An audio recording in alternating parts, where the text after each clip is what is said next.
approche de l'herméneutique biblique, cours 1.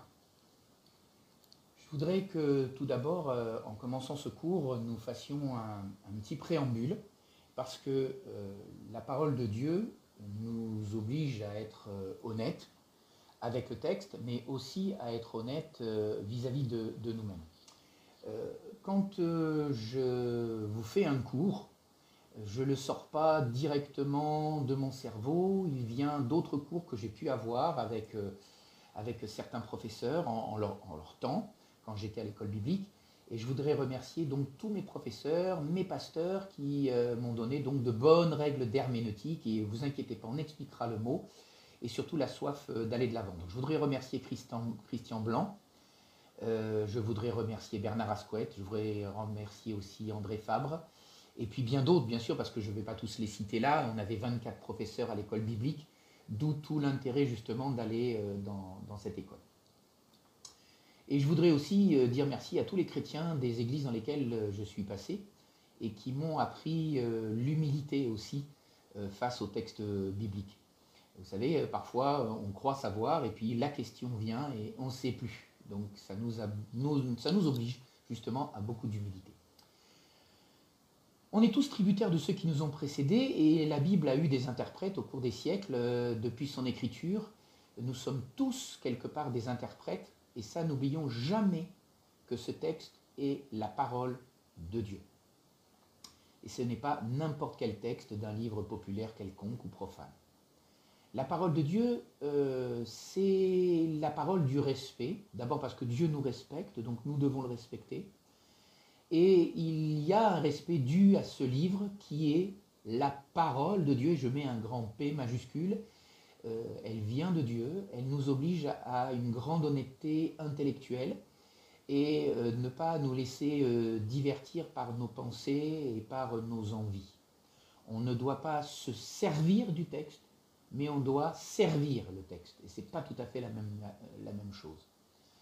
Et donc on doit nous mettre humbles devant la parole et on doit avoir cette humilité de reconnaître qu'on ne comprend pas tout, qu'on ne sait pas tout.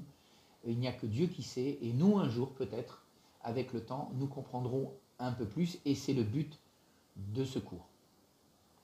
Donc acceptons que nous puissions nous tromper, acceptons que nous puissions ne pas comprendre, c'est une réalité. Et c'est pour cette raison d'ailleurs que Paul va dire dans Galates au chapitre 2 au verset 1 et 2, 14 ans après, je montai de nouveau à Jérusalem avec Barnabas, ayant aussi pris Tite avec moi. Et ce fut d'après une révélation que j'y montais. Je leur exposais l'évangile que je prêche parmi les païens. Je l'exposais en particulier à ceux qui sont les plus considérés, afin de ne pas avoir couru en vain. Et j'insiste bien sur cette notion, afin de ne pas avoir couru en vain. Mais vous remarquerez que Paul, qui avait reçu cet évangile dans le désert par inspiration, il va se soumettre à ceux qui ont travaillé avec Jésus-Christ en leur temps. Il est nécessaire de toujours être en rapport avec plus savant que soi, et on trouvera toujours plus savant que soi, afin que dans le texte biblique, nous soyons confrontés à des doctrines qui ne sont peut-être pas la nôtre, mais qui, par confrontation, pourrait devenir la nôtre. Parce qu'on se serait aperçu donc qu'on avait une opinion et qu'elle était fausse par rapport au texte biblique. On doit avoir cette humilité. Je vais vous proposer tout de suite, dans ce préambule, un plan. Nous allons nous mettre face au texte biblique dans un premier temps avec des exemples de difficultés. Et c'est toujours intéressant de voir que dans la parole de Dieu, il y a des moments où vraiment on se sent en difficulté. Dans un deuxième point, nous verrons la définition et les exemples. Dans un troisième point, nous verrons le processus herméneutique. Et encore une fois, je vous rappelle qu'on expliquera ce mot, donc ne vous inquiétez pas, recevez-le pour l'instant et vous le comprendrez bien mieux après. Et on verra un exemple concret d'herméneutique avec l'évangile de Jean et surtout avec le premier miracle que Jésus a fait dans Jean au chapitre 2. Le premier point que nous allons aborder dans ce cours, face au texte biblique, des exemples de difficultés. Par exemple, une mauvaise traduction. À partir de Matthieu 16, 15, on peut traduire de cette manière. Alors je vous invite à aller chercher ce texte-là Et puis, donc vous mettez stop sur votre vidéo, vous allez chercher le texte de Matthieu 16, 15. Mais si vous ne le connaissez pas, je vous le donne toujours dans son contexte. Jésus dit à ses disciples, et vous, qui dites-vous que je suis?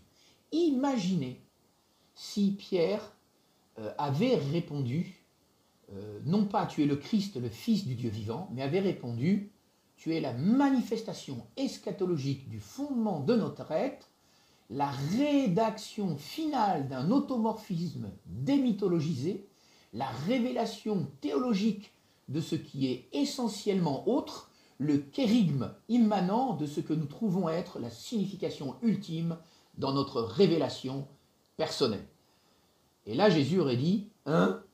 Bien sûr, parce que qu'est-ce que vous voulez que ce soit comme autre réponse? Même moi, en le lisant, je me dis, je ne comprends pas tout. Et pourtant, c'est quelqu'un qui a écrit ça et qui a été rechercher les mots compliqués du dictionnaire pour répondre uniquement ce que Jésus dit quand, ce que Pierre dit quand il dit « Tu es le Christ, le Fils du Dieu vivant ». Non, soyons sérieux. Est-ce bien raisonnable de traduire un texte de cette manière-là? Bien évidemment. Le but, quand un exégète, un théologien, un docteur de la parole traduit un texte, son but, c'est de vous le faire comprendre. C'est pas que vous ressortiez du texte en vous disant « Mais qu'est-ce qu'il a raconté? Qu'est-ce qu'il a dit? J'ai rien compris. » D'ailleurs, à ce sujet-là, nous verrons quelques textes bibliques, quelques bibles qui seront très intéressantes à utiliser en parallèle de votre Bible classique afin que vous puissiez mieux comprendre vos Bibles, vos textes bibliques et afin que vous puissiez en faire une interprétation bien plus proche. Donc, nous étions sur une mauvaise traduction. Maintenant, voyons une interprétation orientée. À partir de Deutéronome 22,5, où il est dit « Une femme ne portera point un habillement d'homme, et un homme ne mettra point des vêtements de femme, car quiconque fait ces choses est en abomination à l'Éternel, ton Dieu. » Quand j'étais dans une église, je vais dire ni la région ni le lieu, il y avait un panneau à l'entrée de l'église où il était marqué « Tenue correcte exigée ». Pourquoi? Parce qu'on était au bord de la mer et puis que parfois les gens arrivaient en tongs et en short pour le dimanche matin au culte, parce que c'était les vacances. Et à chaque fois, je voyais mon pasteur se mettre plus ou moins en colère parce qu'il voulait qu'on ait une tenue correcte exigée. Et dans cette église, qui était une église totalement classique, on va dire, il y avait donc ce panneau tenue correcte exigée, et où il y avait cette mention, pour les hommes, donc pas de short, pas de tongs, etc. Et pour les femmes, une robe obligatoire, il y avait aussi d'autres critères comme ça, et où il était dit que donc on ne voulait pas que la femme ait une tenue d'homme. Et quelque part, on pourrait dire, oui, c'est écrit, j'ai trouvé le texte, c'est dans Deutéronome 22,5. Sauf que parfois, on en arrive à faire d'un texte un dogme, non pas une doctrine, un dogme, c'est-à-dire une vérité établie, intransigeante, sur laquelle on ne déroge pas. Mais si vous faites cela, il faut aller lire plus loin et vous demander qu'est-ce qu'on fait du texte qui est juste un tout petit peu plus loin. Au verset 6, « Si tu rencontres dans ton chemin un nid d'oiseau sur un arbre ou sur la terre avec des petits et des œufs, et la mère couchée sur les petits et sur les œufs, tu ne prendras pas la mère et les petits. Tu laisseras aller la mère et tu ne prendras que les petits, afin que tu sois heureux et que tu prolonges tes jours. » Bon, je vous pose la question, est-ce qu'aujourd'hui vous allez manger les œufs ou les petits dans un nid? Non, bien évidemment. Pourtant, vous allez chercher au supermarché des œufs et vous n'avez pas vérifié qu'on a pris les œufs et on a tué la poule.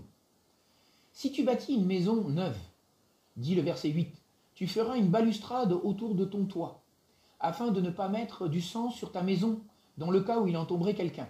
Tu ne sèmeras point dans ta vigne diverses semences, de peur que tu ne jouisses ni du produit de ce que tu as semé, ni du produit de la vigne. Tu ne laboureras pas avec un bœuf et un âne attelés ensemble. Tu ne porteras point de vêtements tissés de diverses espèces de fils, de laine et de lin réunis ensemble.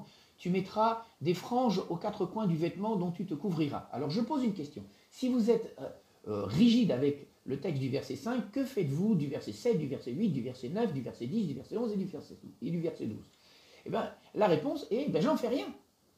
J'en fais rien parce qu'aujourd'hui, les choses ont tellement évolué qu'on ne se rend pas compte de ces choses-là. Par exemple, il ne vous est jamais venu à l'idée d'aller, si vous êtes en appartement, d'être monté sur le toit de votre immeuble pour savoir si on a bien fait une balustrade afin que personne ne tombe. Vous ne vous préoccupez pas de savoir si votre t-shirt ce matin, il est d'un seul tissu ou s'il est mélangé. Vous ne vous posez même pas la question si quand vous buvez du vin, dans la vigne de celui qui a fait le vin, il a été semé d'autres semences, etc., etc. Donc, en clair, quelque part, si vous êtes rigide avec le texte, et on va lâcher le mot, si vous êtes légaliste, c'est-à-dire si vous êtes dans la loi, alors faites attention, parce qu'un seul commandement transgressé, vous transgressez toute la loi. Donc, quelque part, il faut que je me pose la question de tous ces commandements. En fait, on sait très bien, et ça c'est déjà une herméneutique, c'est-à-dire une interprétation du texte de ce que je suis en train de faire, c'est que, en fait, on sait très bien que dans la loi, il y avait des commandements qui étaient des commandements à suivre strictement. Tu ne tueras point, tu ne commettras pas d'adultère, tu ne voleras point. Ça, c'était des commandements que même Jésus a repris. Et puis, il y avait des commandements qui étaient appelés des commandements de type sanitaire, c'est-à-dire qui permettaient d'avoir une bonne santé. Et souvenez-vous qu'à l'époque, il n'y avait pas les antibiotiques, il n'y avait pas les hôpitaux, il n'y avait pas toutes ces choses-là. Donc, quelque part, le Seigneur nous demande d'avoir un comportement, dans l'Ancien Testament, j'entends, d'avoir un comportement qui serait tout à fait en coordination avec les savoirs de l'époque pour que notre vie se prolonge et que nous ne fassions pas n'importe quoi et que nous nous retrouvions avec des maladies. Vous savez tous comme moi que si le porc était interdit à cette époque-là, c'est parce que c'est une viande qui se rapproche le plus du corps humain. La preuve, c'est qu'on a utilisé pas mal de choses dans le porc pour faire des greffes dans le corps humain.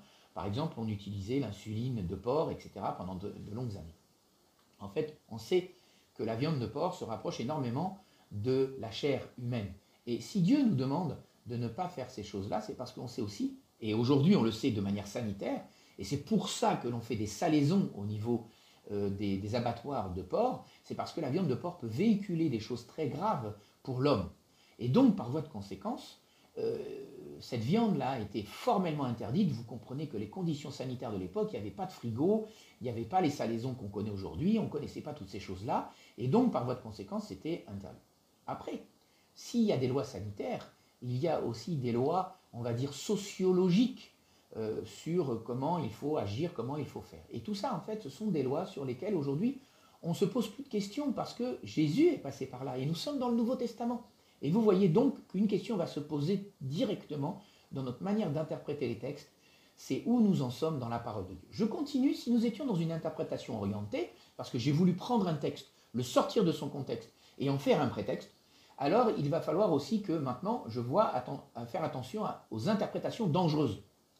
À partir de Luc 14, 26, si quelqu'un vient à moi et s'il ne hait pas son père, sa mère, sa femme, ses enfants, ses frères et ses sœurs, et même sa propre vie, il ne peut être mon disciple.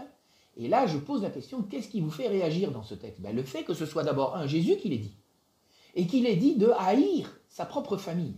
On se dit, mais qu'est-ce que c'est que cette histoire? Comment Jésus qui reprend le premier commandement, tu aimeras ton Dieu de tout ton cœur, de toute ton âme, de toute ta force et de toute ta pensée, tu aimeras ton prochain comme toi-même. Donc comment il peut me demander d'aimer un étranger et de ne pas aimer ma famille, de la haïr même? Et là, on se retrouve face à un texte qui va demander obligatoirement une interprétation, parce que sinon, on va avoir une interprétation dangereuse. Et je vais peut-être en faire une secte, cette chose-là. Attention, attention. Dans tout ce que nous venons de dire, nous nous rendons compte que, en fait, la Bible exprime elle-même une interprétation, une nécessité d'interprétation. Pourquoi? Parce que, en fait, il y a plein de choses qui se sont passées entre le moment où la Bible a été écrite et les jours où je vis. D'abord par rapport à Jésus, il y a 2000 ans. Mais imaginez par rapport à Moïse. Le texte de Moïse a été écrit aux alentours de 1450, 1400 avant Jésus-Christ. Donc on est à 3500 ans en arrière, avec des lois, des manières de fonctionner qui étaient totalement différentes. Quand vous lisez des habitudes, de mettre la main sur la cuisse, de donner la sandale, par exemple, ça je prends dans le livre de Ruth, on ne comprend plus aujourd'hui, on se dit mais qu'est-ce que c'est que cette histoire? Comment est-ce que je peux interpréter ces textes? Et c'est un questionnement, surtout dans l'Ancien Testament, mais alors imaginez quand dans le Nouveau Testament, on se trouve face à ces textes. Je voudrais qu'on puisse arriver à une question qu'on va se poser. C'est quand je me trouve face à un texte dont j'ai une problématique d'interprétation, comment est-ce que je vais fonctionner? Il est nécessaire donc de me poser la question de savoir qu'est-ce que le texte veut réellement dire pour que je ne puisse pas faire d'erreur d'interprétation, mais surtout pour que je ne puisse pas faire d'erreur de doctrine. Parce que le plus grave, ça serait de prendre un texte, de ne pas le comprendre et d'en faire une fausse doctrine. Un jour, ma mère est descendue des marches en disant « Regarde, c'est dangereux !» Elle avait trouvé ce fameux texte de Luc 14, 26 et elle me disait « Tu comprends, là, dans la Bible, il t'est demandé de me haïr, mais qu'est-ce que c'est que cette histoire ?» Alors évidemment, dans un premier temps, moi personnellement, je me suis dit « Mais qu'est-ce que je vais répondre à cela ?» Je ne comprenais pas en fait, parce que je n'avais jamais réfléchi personnellement au fait que Jésus avait pu dire cela. La question que j'ai pu poser à mon pasteur dans la foulée, c'est de dire « Mais je ne comprends pas comment Jésus, qui nous demande d'aimer notre prochain, un étranger, peut me demander de haïr ma propre famille ?» Je ne comprenais absolument pas. Et là, le pasteur m'a dit « Bah oui, mais là, tu es face à un hébraïsme, c'est-à-dire une manière de parler hébraïque. » Ah, alors je n'avais même pas saisi, parce que je lisais ma Bible en français. Pour moi, Jésus parlait en français.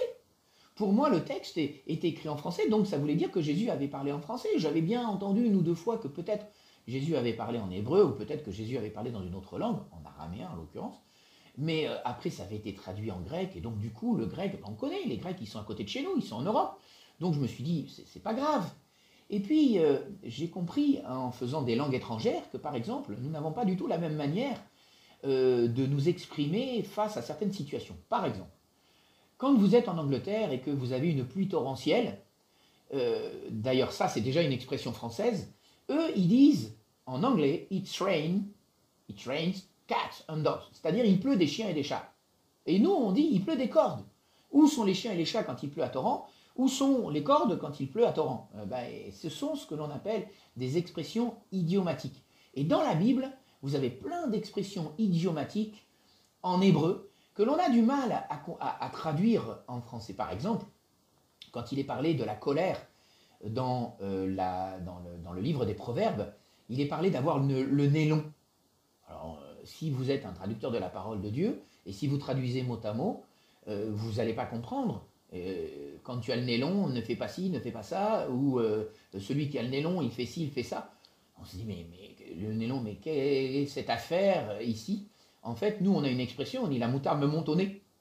Voilà, c'est une expression française qui veut dire je me mets en colère. C'est-à-dire que ça commence à monter. Vous voyez, ça. Voilà. Et vous voyez, dans la respiration, il y a quelque chose qui se passe. Il y a des. Eh bien, eux qui avaient aussi cette expression, vous savez, on vous met en colère et vous faites oh là là, ça commence à monter, vous sentez que ça commence à monter. Eh bien, eux, on a cette respiration, ils disaient le nez long, et nous, on dit la moutarde me monte au nez. Ben voilà, ce sont des expressions idiomatiques. Et dans la parole de Dieu, vous en trouvez. Et il va falloir les traduire en bon français. Et vous comprenez que ce que je vais traduire en français de 1900, ça ne va pas être traduit de la même manière en français de 2000. Et il y a 100 ans qui sont passés par là, il y a 100 ans d'évolution de la langue française, et puis la traduction qui était au demeurant exacte en 1910 avec la Bible Louis II, eh bien, elle ne sera plus vraie en 2020 aujourd'hui avec les nouvelles traductions qui vont sortir. Pourquoi? Parce que la langue a évolué. Alors vous allez me dire, ah bon, je ne comprends pas ces histoires. Ben oui, par exemple, le mot charité. Le mot charité qui est beaucoup utilisé dans la Louis II, qui en fait aujourd'hui dans nos Bibles est traduit par amour. Parce qu'on sait aujourd'hui que le mot charité de l'époque a évolué dans la langue française. Aujourd'hui, c'est faire des œuvres caritatives. Je fais la charité, je fais la manche. C'est-à-dire je donne un peu d'argent à celui qui me le demande dans la rue. Et qui lui fait la manche. Il réclame une petite pièce. Eh bien ça, c'est la charité. Alors on fait la charité. Mais à l'époque, ça voulait dire avoir un amour qui m'amène vers les autres. Et donc, du coup, c'est l'amour avec un grand A aujourd'hui dont je vais parler. Alors, dans ce premier point, on a pu faire un préambule et on a vu que face au texte biblique, il y avait beaucoup de difficultés. Dans un deuxième cours, le cours prochain, on va voir quelques définitions et quelques exemples de tout ce que l'on a pu voir. Et on va voir qu'en fait, il y a dans le texte biblique des hommes qui déjà ont fait des interprétations. Jésus lui-même a fait des interprétations du texte de l'Ancien Testament. Voilà, je vais en terminer par ce cours en priant avec vous. Seigneur mon Dieu, aide mes frères, mes sœurs qui sont dans ce cours à avoir soif de bien comprendre leurs paroles, de bien comprendre le texte biblique, la parole de Dieu, afin qu'ils puissent être engagés plus loin avec toi. Merci de les aider, et comme tu dis avec Paul, qu'il illumine les yeux de leur cœur, afin qu'ils discernent, qu'ils comprennent tout ce qui sera dit. Amen.